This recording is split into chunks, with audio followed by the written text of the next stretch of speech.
Si yo ahora os digo, ¿cuántos centímetros exactos mide un A4 de ancho y de largo? Seguramente, puede que alguien se lo sepa de memoria, pero seguramente lo que haríais sería ir directamente, buscar en internet y decirme, pues, estos centímetros por estos centímetros. Entonces, ahora lo que tenemos es una gran memoria colectiva, ¿no? Tenemos esta gran memoria que está ahí, a un clic de distancia, a la que podemos acceder en cualquier momento, desde cualquier lugar, y podemos tener pues, un montón de información mucho más amplia y compartida de lo que podría ser la que puedo llegar a recordar, ¿no? Pero de alguna forma, aquí hay una de las problemáticas. ¿Cómo se organiza, cómo se estructura y cómo funciona esa gran memoria colectiva? Es algo que nos tenemos que preguntar. Seguramente si os pregunto en qué buscador realizáis vuestras búsquedas cuando busquéis en internet, estoy casi segura de que todos, quizá menos una persona o dos, diréis que Google. Google es una empresa privada que tiene intereses comerciales, en la que buscan el 98% de las personas del mundo. Es decir, solo hay un 2% que buscan en otros buscadores, lo cual le da casi el monopolio sobre nuestra memoria colectiva. Entonces, Google puede decidir qué vamos a recordar y qué no. Puede decidir qué páginas añade en su lista de búsquedas o cuáles no, dejando páginas fuera. O sea, de alguna forma nos puede dar Alzheimer, nos puede eliminar recuerdos. También puede decidir cuál es el orden de la prioridad de nuestros recuerdos. En función de intereses comerciales, pues ya tenemos los anuncios que nos salen primero porque pagaron, y luego tenemos un montón de formas de seleccionar qué contenidos van a aparecernos antes y cuáles nos van a aparecer después, que tienen mucho que ver, primero, con intereses comerciales, luego también con todas las formas de métodos de rastreo y vigilancia de lo que estamos haciendo en cada momento. Y ahora volveré otra vez a la inteligencia colectiva y a los problemas que puede llegar a dar. Esta es otra de las cuestiones que tienen que ver con la identidad y cómo la configuramos. Actualmente, como hemos pasado a estar casi el 100% de nuestro tiempo conectados, estamos generando muchísimos más datos de los que generábamos jamás. O sea, antes igual pues generábamos muchos datos al caminar con el móvil por el bolsillo, pues de dónde estamos en cada momento, con quiénes nos comunicamos, los contenidos de esas comunicaciones, tanto en voz como en llamadas. En muchos casos nuestros dispositivos tienen activado el modo de compartir micrófono, cámara, teclado y lo que tocamos en el trackpad constantemente, incluso fuera de apps que lo necesiten. Y estamos compartiendo infinita información, pero ahora estamos todavía compartiendo más, porque nuestras relaciones sociales son digitalmente mediadas. Nuestras relaciones laborales, todo nuestro trabajo es digitalmente mediado, nuestra educación es digitalmente mediada. Entonces están generando perfiles de datos inmensos de los que no ha habido precedente en la vida. Ahora ya no solo somos quienes creemos que somos o quienes queremos mostrar en las redes sociales que somos, o este conjunto colectivo de personas que recuerdan todo el contenido que hay en internet. También somos un perfil de datos súper concreto y definido para cada persona. Sí, podéis ir haciendo preguntas. Incluso si os aburro un poco, hasta podemos cortar y hacer una pregunta en bloque y luego seguimos con el siguiente. O sea, que no tengo ningún problema. Entonces, bueno, somos perfiles de datos. Somos un montón de numeritos, un montón de información almacenada en la nube. Gracias. Un montón de información almacenada en la nube que ya está ahí permanentemente y que ni siquiera nosotros sabemos cuántos datos, cuánta información hay de nosotros. Somos un perfil digital que va a condicionar muchísimas posibilidades sobre nuestro futuro. Por ejemplo, va a condicionar cuando pidamos un empleo. Cuando pidamos un empleo, pues muchas empresas van a acceder a las informaciones que existen sobre nosotros. Actualmente ya entran a las redes sociales a ver qué tipo de personas somos, que no tengamos fotos ahí, pues, no sé, emborrachándonos o haciendo cosas radicales. Pero cada vez más son estos perfiles de datos, porque además cada vez más son sistemas algorítmicos los que toman decisiones, por ejemplo, el primer filtro de selección de empleo. Y hay muchas empresas que tienen un algoritmo que va a filtrar a las personas según sus perfiles de datos y que después ya va a pasar a las que sean para entrevista con un humano. Igualmente en procesos editoriales. Hay procesos también de a qué colegio van tus hijos o procesos médicos. Por ejemplo, en Estados Unidos los sistemas de derivación de personas a tratamientos también los hacen algoritmos. Y bueno, se han visto que hay bastantes problemáticas como sesgos, donde se manda mucho menos a determinadas personas a tratamientos con las mismas patologías que a otras y genera pues, problemas que pueden ser bastante graves, ¿no? Puede decidir si en algún momento nos asignan un tratamiento, si en algún momento nos dan un trabajo, si en algún momento nos conceden una hipoteca o un préstamo. Todo esto va a depender, o incluso si podemos entrar en una zona u otra de la ciudad, en cuanto más se va convirtiendo la ciudad en Smart City y se trabaja con todos estos datos. Entonces, lo que somos ahora mismo, el perfil también de identidad, es un montón de numeritos que va a determinar nuestros futuros posibles, qué vamos a poder y qué no vamos a poder hacer en un futuro.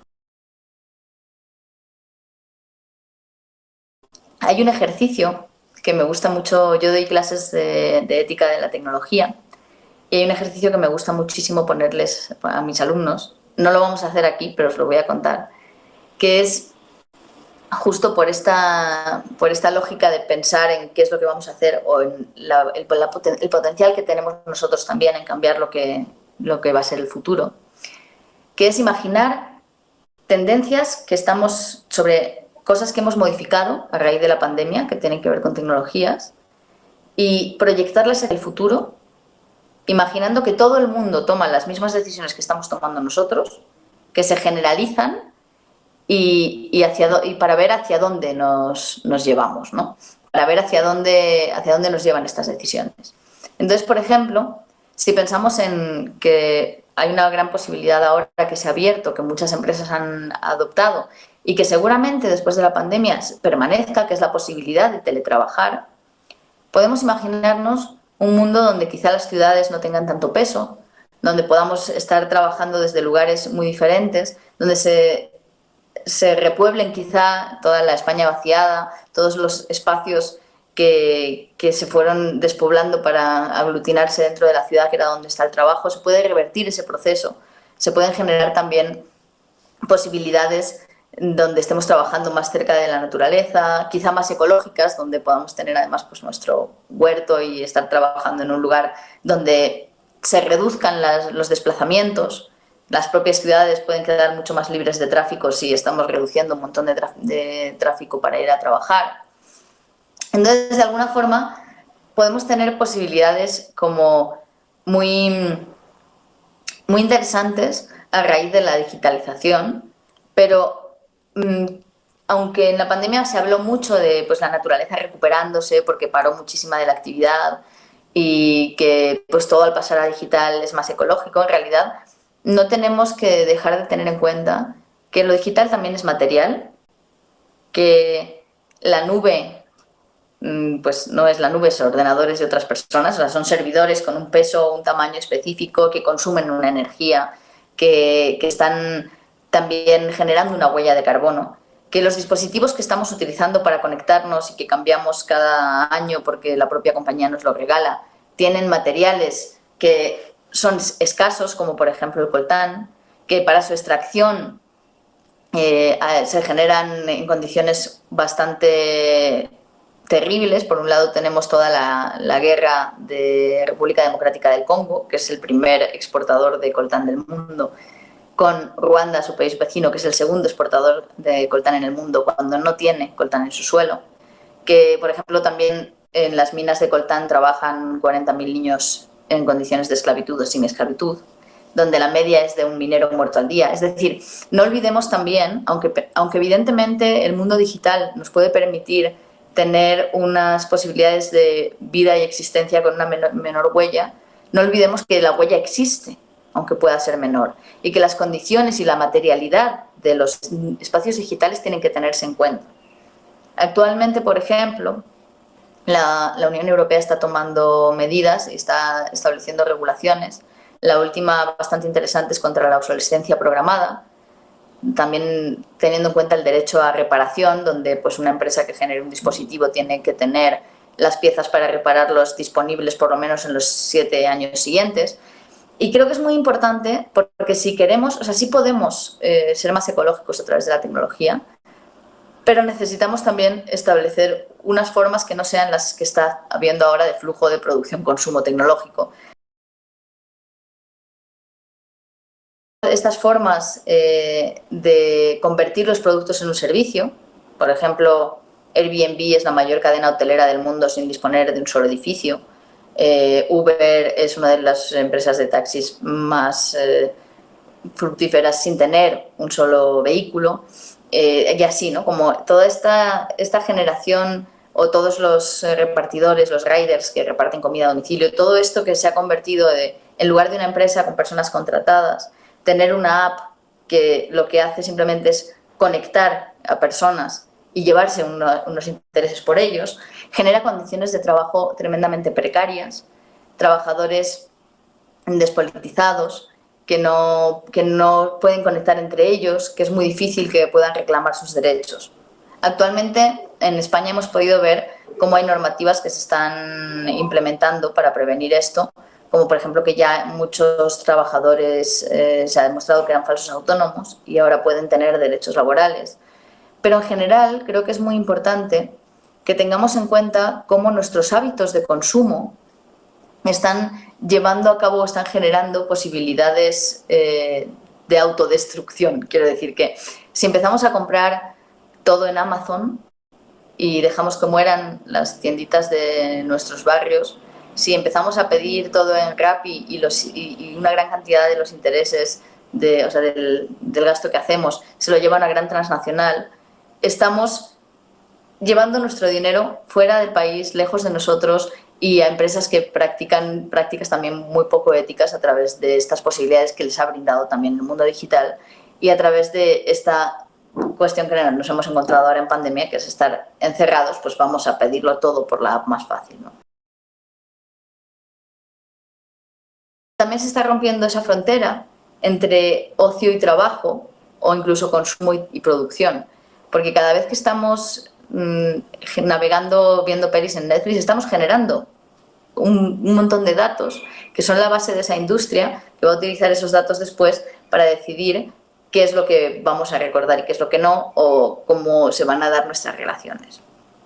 Entonces, estamos en un entramado en el que ocio, trabajo y consumo de alguna forma se han interconectado. Estamos haciendo trabajo gratuito constante cuando caminamos por la calle con el móvil, estamos haciendo ocio que siempre es consumo, y hay que salir un poco de esa ruedecita del hámster y pararnos a pensar a dónde nos lleva, con este ejercicio que os contaba, a dónde nos llevan nuestras prácticas tecnológicas, a dónde nos llevan los hábitos que hemos adquirido, qué futuros imaginamos si todo el mundo lleva a cabo esos mismos hábitos, y si no nos gusta el futuro que nos imaginamos, decidir qué hábitos tenemos que cambiar para ver si llegamos a un futuro que nos guste más. Creo que, bueno, en mi forma de ver, creo que es muy importante que promovamos la creación de infraestructuras públicas digitales donde garanticemos la seguridad de los datos que no se van a utilizar ni van a vender a terceros, garanticemos la seguridad de los datos de los ciudadanos, donde estemos generando un empleo que va a ser imprescindible generar, ya es imprescindible generar, que en lugar de estar pagando a empresas transnacionales, paguemos todos los millones que se están yendo al año en pagar esos servicios digitales, en generarlos dentro del territorio, en empresas nacionales con posibilidad de contratar incluso funcionarios públicos que sean quienes están trabajando como esas infraestructuras. Y generemos empleo, y generemos empleo que se quede aquí. Generemos sobre todo tecnologías situadas, o pensemos en que las tecnologías que usemos sean tecnologías situadas, es decir, actualmente las tecnologías que usamos son tecnologías globales, son homogéneas, son homogeneizadoras, todos tenemos que adaptarnos a cómo funcionan esas tecnologías. Entonces, pensemos en qué tecnologías podemos construir que sirvan a nuestros propios intereses, o qué tecnologías podemos reapropiarnos que sirvan a nuestros propios intereses y podamos modificar a nuestro antojo. Por eso siempre defiendo muchísimo el software libre, porque puedes modificar el código, modificar las funciones y adaptarlo a las necesidades específicas que tenga la población con la que estás trabajando. Y podemos emplear la tecnología para facilitar esta construcción colectiva de los futuros que imaginamos. Si salimos un poco, por ejemplo, de Google, pues hay otras muchísimas herramientas que se pueden utilizar, DuckDuckGo, Quant, Brave, que son software libre que no rastrean nuestras búsquedas. Hay herramientas también alternativas para videollamadas, hay herramientas alternativas para un montón de cosas que podemos utilizar para coordinarnos y construir los futuros que queramos llegar a imaginar.